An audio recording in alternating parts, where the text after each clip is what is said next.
Battalion Chief James Smith, at 38, was a paradox of the city's emergency services, a man whose outward presence suggested a deep, unshakable reservoir of calm, but whose personal life was defined by rigorous, almost ascetic control. He had climbed the ranks of the city fire department with the kind of ruthless efficiency others usually associated with Wall Street traders, not men who regularly ran into burning buildings. His home, a sprawling, contemporary loft apartment perched above a former warehouse district, was a physical manifestation of this controlled existence. It was minimalist, always immaculate, and sparsely furnished with expensive pieces that prioritized function over comfort. James lived by his training, predictable, disciplined, and above all, unemotional. He believed chaos was the enemy, and he'd spent the last decade building a life designed to eliminate it, ever since the day he misjudged a structural integrity during a 4-alarm fire, a failure that cost the life of his closest partner. The memory was a ghost he'd never shaken, compelling him to see every flaw, every crack, every hidden danger. His domestic needs were managed by an external firm, which had recently assigned him Jennifer Miller. At 29, Jennifer had been working for him for 4 months. She was practically invisible, which was exactly how he preferred his help. She arrived before dawn, completed her tasks without a single misplaced item, and was gone before his morning regimen was complete. She was quiet, professional, and her file indicated a background in graphic design, a small detail James filed away, noting the incongruity with her current, less glamorous profession. He knew everything about his staff, not out of curiosity but out of necessity. Every vulnerability was a potential threat to his environment. Until this morning, her file suggested she was perfectly stable.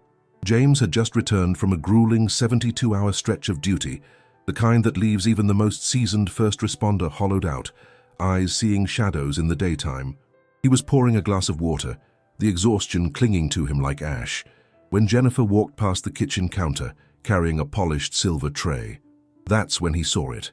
A piece of medical gauze taped haphazardly to the delicate skin just below her hairline, partially concealed by a loose strand of her brown hair. It was a fresh, clumsy patch-up job. Her hand, which held the tray steady with professional rigidity, trembled ever so slightly at the wrist, and James, with the trained eye of a man who scans a room for danger, saw the subtle, almost imperceptible discoloration, a faint yellowish bruise disappearing into the sleeve of her charcoal uniform. He didn't just see the injury, he saw the posture of hiding, the downward cast of her eyes, the careful avoidance of his direct gaze. The shift was immediate. The battalion chief in him, the man whose job it was to spot the subtle smoke signal before the inferno, demanded an answer. He set his glass down, the sound echoing unnaturally loud in the silent apartment.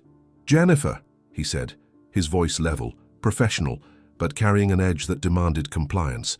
She froze, the tray tilting just enough to betray her panic. "Yes, Chief Smith." Her voice was thin, a thread stretched to breaking point. "The bandage. What happened?" Jennifer's practiced smile snapped into place, automatic, empty. "Oh, it's nothing, sir. Just a silly accident. I wasn't paying attention and knocked my head against a kitchen cabinet door while cleaning. Clumsy of me. I apologize for the unprofessional appearance." James walked closer, his 6-foot frame imposing in his uniform pants and a plain grey t-shirt.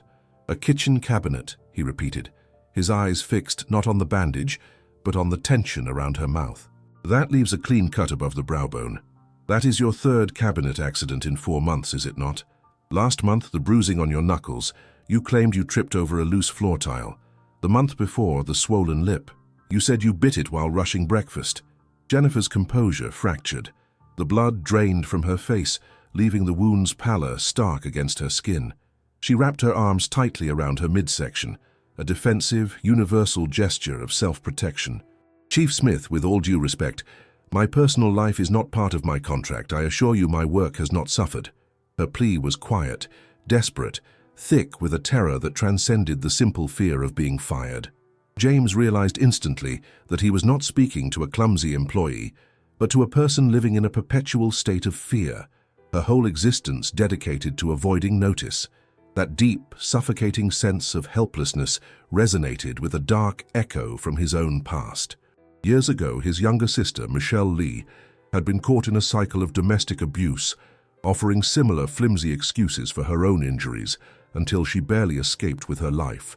James, busy chasing promotions and firefighting glory, had missed the signs, blinded by his own ambition. The guilt had become a cornerstone of his meticulously constructed solitary life. He would not miss the signs this time. "You're right. I apologize, Jennifer." "Carry on," he said, stepping back into the role of the indifferent employer. The relief that washed over her face was palpable and immediate, which only confirmed his darkest suspicion. She wasn't afraid of the injury itself. She was afraid of being seen having the injury. As Jennifer quickly retreated, disappearing into the vast loft space to resume her tidying routine, James didn't move. He stood, sipping his water, which tasted like metal and regret. He had a shift report to file, a training protocol review for the entire battalion, and a mandatory city council meeting on emergency preparedness. He had absolutely no time to play detective for his housekeeper, yet the image of her bruised wrist and the practiced lie lodged in his mind, stubborn and sharp. He knew the drill. He knew the pattern. She was living under a threat, and the source of that threat was far more dangerous than a kitchen cabinet. By mid-afternoon, James was technically on mandatory rest, but his mind was running through scenarios like a complicated incident command system. He sat at his custom-built workstation, which housed not only his fire department console, but also the proprietary server for his successful but little-known private security consulting firm, Phoenix Protective. The firm specialized in high-risk asset protection and digital forensics, a necessary side business that satisfied his need for control and provided a financial buffer against the unpredictable nature of civic funding. He pulled up the encrypted contact list and located David Miller, his head of operations at Phoenix, a former SWAT commander known for his efficiency and absolute discretion. The call was quick and without preamble. "David, I need you to pull a full profile, deep dive. No stone unturned." Quietly, of course, James instructed, his voice low and devoid of emotion, the tone he reserved for sensitive operations. "Name, Jennifer Miller. Age, 29. Works through Elite Domestic Solutions. I need employment history, current residence, financial stability, and any and all police interactions in the last 24 months. And David," James added before his partner could respond, "if there is any indication of domestic disturbance, restraining orders, or a known perpetrator, I need that flagged immediately. Priority 1. I need a report on my desk by 0800 tomorrow." "Understood, Chief Smith. Is this a physical security concern?" David's voice, a gravelly counterpoint to James's smooth tenor, asked clinically. "I don't know yet, but it's a vulnerability, and vulnerabilities in my environment are eliminated. This stays strictly between us. Do not alert the agency or the department." "Always does, Chief." James hung up. He knew he had just committed a profound breach of privacy, using resources meant for corporate clients on a civilian he barely knew. He rationalized it instantly. It was an investigation of a threat to his environment. He was protecting his asset, his home. But deep down, standing by the vast windows overlooking the city skyline, the flickering neon signs mirroring the internal scramble he tried so desperately to hide, he knew the truth. He was doing this because he saw his sister, Michelle Lee, in Jennifer's bruised eyes, and he had promised himself the night he pulled Michelle out of that apartment complex that he would never be powerless to act again. Now, he finally had the power. He just needed to know who the enemy was before he could deploy it. The long, lonely night ahead was spent reviewing tactical rescue protocols, but his mind kept drafting a profile for a perpetrator he hadn't yet named. He just had to wait for the intel. The silence of his immaculate loft was broken only by the hum of the air filtration system and the relentless ticking of his professional wall clock, counting down the minutes until David's report arrived. The next morning, James bypassed his regular department schedule, claiming necessary administrative time for Phoenix Protective. He worked from the custom-built office adjacent to his living space, the tension in the air almost electric. Jennifer arrived at 6:45 a.m., 30 minutes later than usual, the bandage still a stark white spot against her skin. She seemed surprised to see him, her already quiet movements becoming even more guarded. James watched her through the frosted glass panel of his office, his focus laser-like, absorbing every detail. The way she subtly protected her left side, the nervous flutter of her eyes toward the exit, the slight flinch when a delivery truck horn blared outside. He was analyzing her like a distressed structure, searching for the point of collapse. He barely looked up when David's secure email dropped into his inbox at 7:52 a.m., but the instant he saw the file name, Miller High Risk Domestic, his jaw tightened. He opened the file, his breathing slowing to the measured rate he used when assessing a smoke-filled room. Jennifer Marie Miller, 29, education BA in graphic design from a state university, graduated with high honors. Employment history, all legitimate, mostly short-term freelance work before the agency. Then came the red flags. Current residence, a modest studio apartment downtown, rent $1,150 a month. Police reports filed from this address in the last 17 months. 21. Calls logged for noise complaints, domestic disputes, and several for assault. A restraining order was issued a year ago against Michael Brown, age 34, heir to the influential Brown Real Estate Development Group, a name synonymous with major downtown projects and political influence. Violations of the restraining order, 12 documented incidents, 3 of which involved physical assault, 1 resulting in a concussion. Convictions, 0. The file included a profile of Michael Brown, trust fund recipient, net worth easily in the 9 figures, multiple previous allegations all settled or dropped. Then the police photos attached to the restraining order, Jennifer's face, bruised, swollen, eyes wide with a mixture of pain and disbelief. The final damning piece of evidence was the record of the most recent police call. 4 days ago, responding officers noted facial lacerations. Jennifer declined transport, attributing the injuries to a fall down the stairs. 4 days ago, the day before the bandage appeared, James closed the laptop, the screen reflecting his own grim expression. This was no accident. This was a sustained attack by a powerful predator who knew exactly how to use his family's resources to nullify the legal system. The fear in Jennifer's eyes, the flinching, the compulsive urge to be invisible, it all made sickening, perfect sense. He felt the cold, familiar grip of fury, the same rage that had simmered when he learned of his sister Michelle Lee's ordeal. He had been powerless then, only a young lieutenant, lacking the influence to challenge the system. But now he was Battalion Chief Smith, and the silent, highly effective apparatus of Phoenix Protective was entirely at his disposal. He stood up, the chair scraping sharply on the polished wood floor. He wouldn't just save her, he would dismantle the structure that protected the man hurting her. His priority shifted from his controlled environment to an immediate, non-negotiable rescue mission.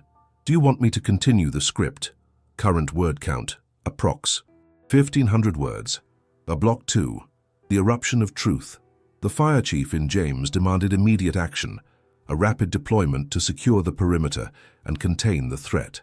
He bypassed his planned itinerary, rescheduling every commitment, his mind already formulating a tactical plan. Jennifer was still cleaning the expansive living room, her movements stiff and careful, the silence in the loft pressing down on the exposed truth between them. James stepped out of his office, his expression a mask of professional resolve. "Jennifer," he called, his voice cutting through the quiet efficiency of her work. She turned, startled, expecting the usual brief instruction about an appliance or a schedule change. Instead, James walked toward her, not with the indifference of an employer, but with the focused intensity of a man who sees imminent danger. He stopped a few feet away and spoke directly, leaving no room for practiced denial. "I know about Michael Brown." The 3 words hit her with the force of a punch, stealing the air from her lungs.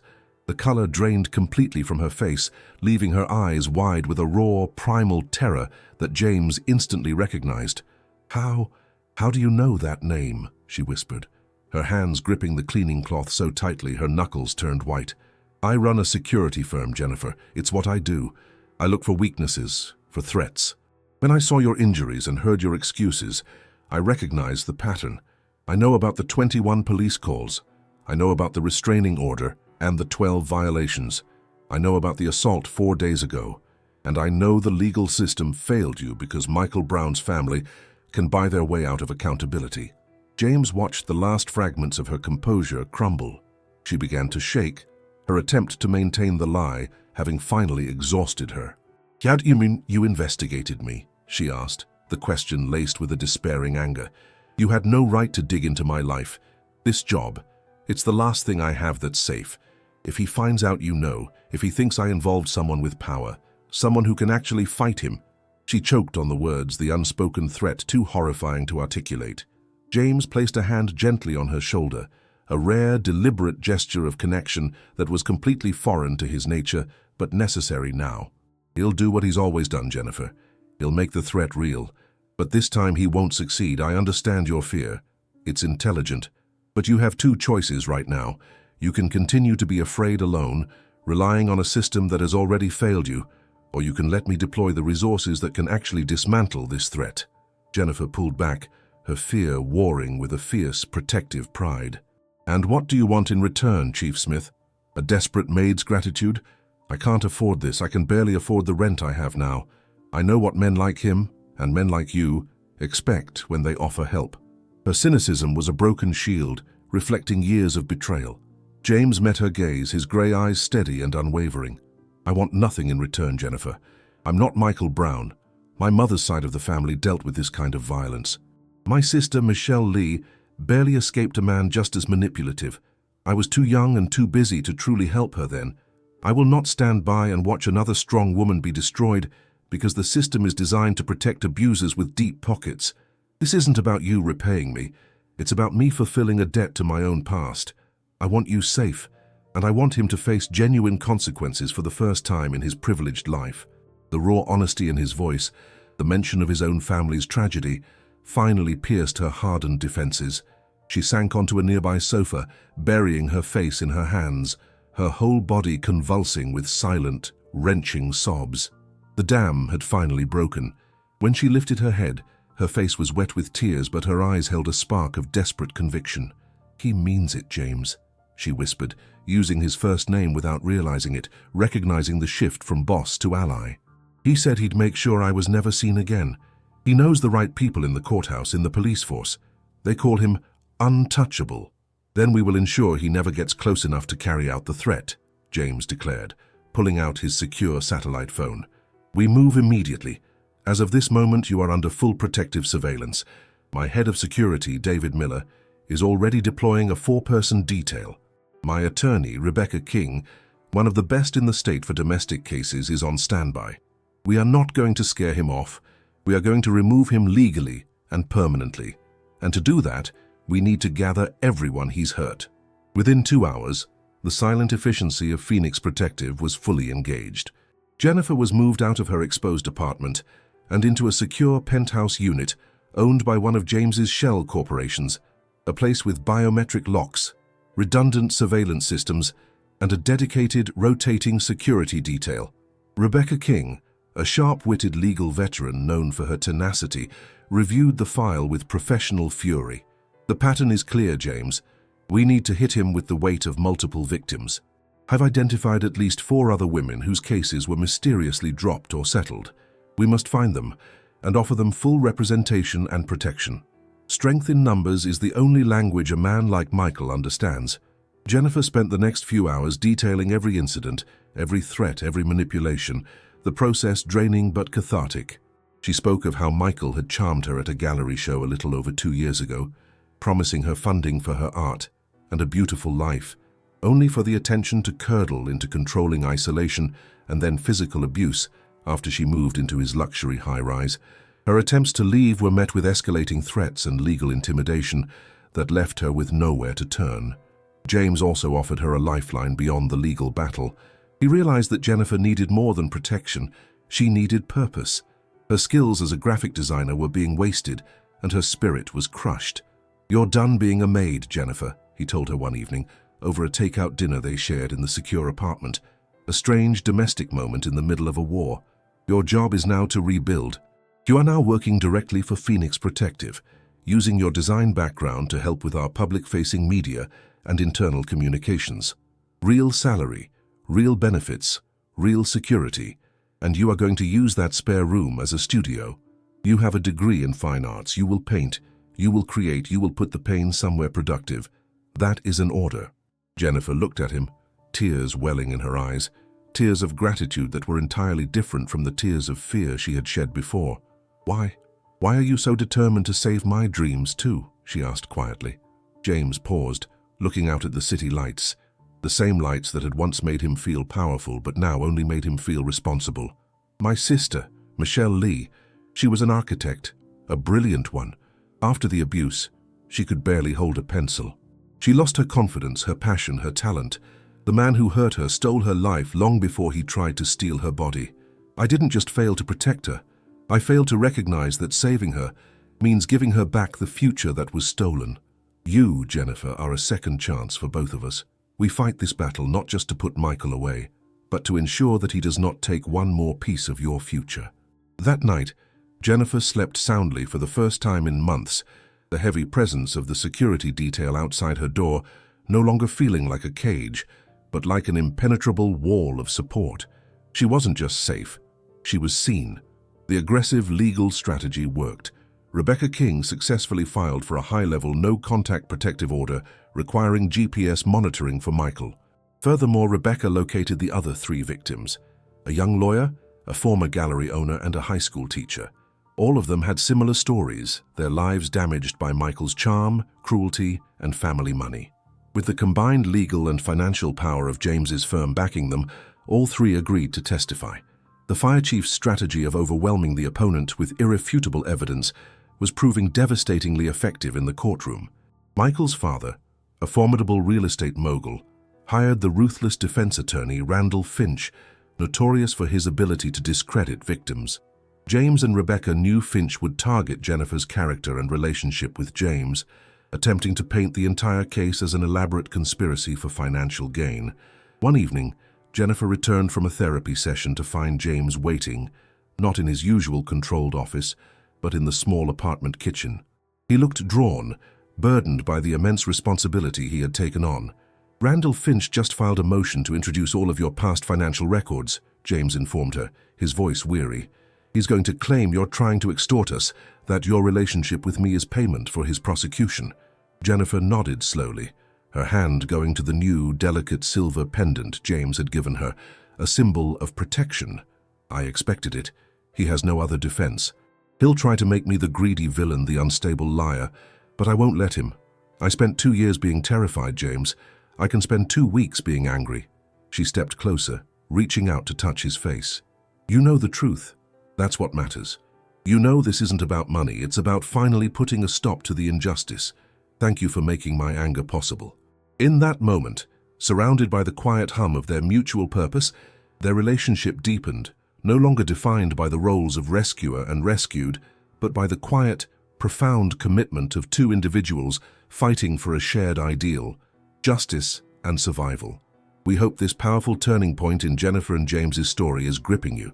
If you've ever found strength in the support of others during a difficult time, or if you believe in the power of using personal resources to fight systemic injustice, we'd love for you to join our community. Please consider subscribing to the channel to follow the conclusion of Jennifer's fight and to see more stories of resilience and redemption. Before we move to the final block, we'd love for you to share a reflection in the comments. If you had the resources and influence of Battalion Chief James Smith, what single immediate action would you take to change the system that protects abusers like Michael Brown? Let us know your creative, impactful idea. Ready for the climax? Current word count, approx 3,000 words. Dubjus Block 3, Fracture and Repair. The trial date arrived on a cold morning in late fall. Jennifer wore a tailored, deep charcoal suit chosen by Rebecca King to convey quiet strength, and stood tall as she entered the courthouse. James, as promised, was barred from the actual courtroom to avoid any claim of undue influence, but he waited in a private room nearby with David and the security team, a constant, silent force of support. Michael Brown, flanked by Randall Finch and 2 junior attorneys, looked annoyingly confident, the picture of a wronged, privileged gentleman. The prosecution began by presenting the mountain of forensic and police evidence gathered by James's team, followed by the devastating testimonies of the 3 other victims: the high school teacher, the young lawyer, and the former gallery owner. Each woman's story was a mirror reflecting the same pattern of charm, control, violence, and the subsequent failure of the justice system due to financial intimidation. Finally, Rebecca called Jennifer to the stand. Jennifer walked with a steady, deliberate pace to the witness box, ignoring the predatory gaze of Michael Brown. She took the oath, her voice clear and strong. Rebecca led her through the chilling chronology of the abuse, the subtle isolation, the first push that turned into a regular shove, The text messages, the shattered personal belongings, the time Michael locked her in the apartment for 72 hours, and the constant, suffocating fear. She described the injuries she received 4 days before James found her, the laceration on her face, and the terrifying threat that accompanied it, that if she ever found someone with real power to intervene, he would silence her forever. She explained why she stayed and why she lied, because the system, when faced with Michael's money, had trained her to believe she was entirely alone.